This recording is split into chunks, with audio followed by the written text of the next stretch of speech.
Hi guys, let's get more news about Warriors, but first don't forget to subscribe and leave your like. 40% 3-point shooter chose Warriors over Lakers insider. Despite their efforts, the Los Angeles Lakers lost out on Buddy Hield in free agency. The career 40% 3-point shooter agreed to a sign and trade to the Golden State Warriors. Shams Durania, Mark Pulio, Anthony Slater and Mike Voronov of The Athletic reported on Hield's spurning of the Lakers. Hield chose the Warriors because of the opportunity to win over other interested suitors, including the Detroit Pistons and Los Angeles Lakers. The Athletic staff reported on July 4 the Golden State Warriors have agreed to a deal acquiring Buddy Hield via sign and trade from the 76ers. Sources tell at The Athletic at Stadium new teammates Hield and Stephen Curry are leaders for most three-pointers made over the last 5 NBA seasons and now will be teammates. The Golden State Warriors have agreed to a deal acquiring Buddy Hield via sign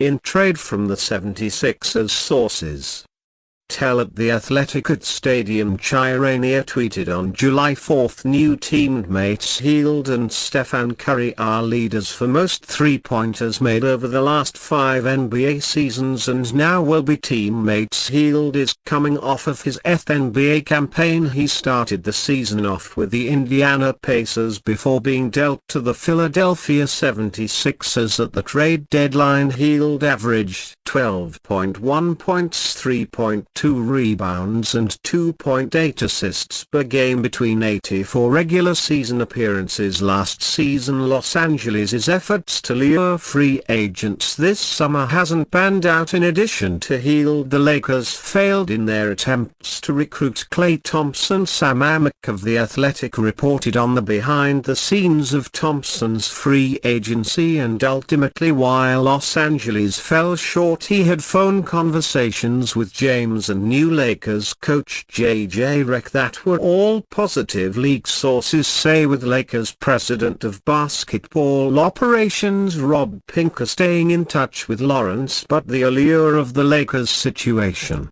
simply didn't match what the Mavericks had to offer. Amick wrote on July 3 he ended up with the Dallas Mavericks by way of a 3-year $50 million deal and sign and trade with the Warriors, despite, as Amick reported, being reported a higher offer from the Lakers. League sources say a Lakers deal would have been far more lucrative. Amick added, with discussions about a 4-year $80 million deal for Thompson if they had been able to convince the Warriors to cooperate in a sign-in trade that would have sent D'Angelo Russell back to the Warriors or to a third team. Thompson is coming off of his 12th NBA campaign, all with Golden State. He averaged 17.9 points, 3.3 rebounds and 2.3 assists as of July 4. Los Angeles has yet to sign an outside free agent and the field is slimming. They're turning their attention to the trade market. According to Jovan Bahu of The Athletic, they have been active in recent days discussing potential deals with Portland, Brooklyn and Utah among other teams, according to league and team sources. Bahu wrote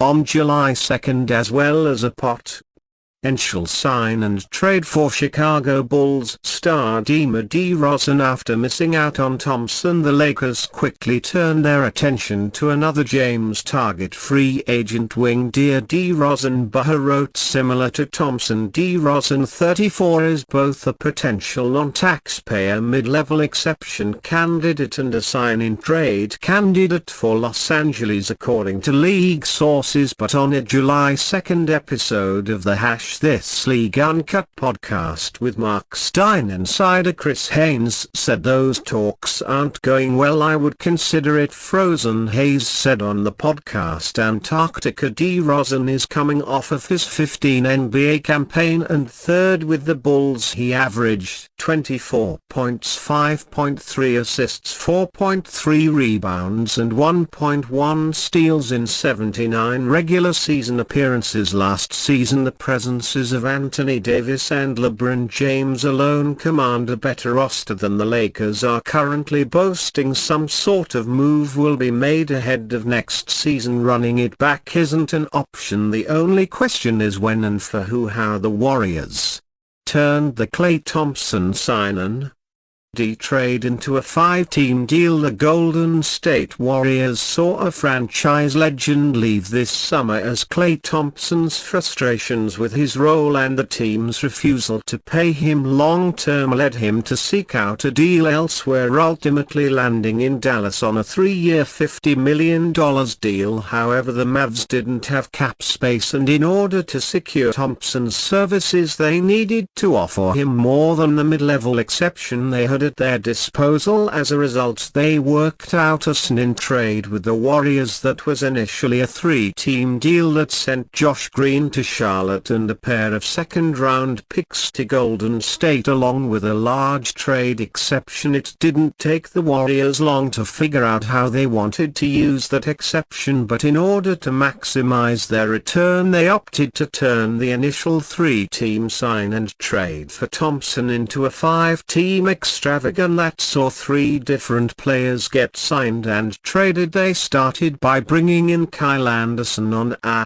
3-year $27 million deal from Minnesota, sending the Wolves a future second-round pick and creating a healthy trade exception for the Wolves. 2 days later they found the successor to Thompson's role as sharpshooter, getting Buddy Hield on a rather complicated 4-year $37 million contract with $21 million guaranteed in a sign trade with Philadelphia, moving one of the Dallas second-round picks to the Sixers, and of course a trade exception by folding both of those deals into the initial Klay trade. They were able to bring in 2 players to build out depth at the 2-guard and power forward spot for Thompson. It's not often we get a 5-team trade in the NBA, but this is also the value of doing business early in the free agency moratorium period, as you can tack things onto a trade before it becomes official on July 6th when the league year actually begins. Can their Warriors still trade for Lauri Markkanen? The Warriors have signed sharpshooter Buddy Hield, but Dubs fans still want Lauri Markkanen. So is there a way the Warriors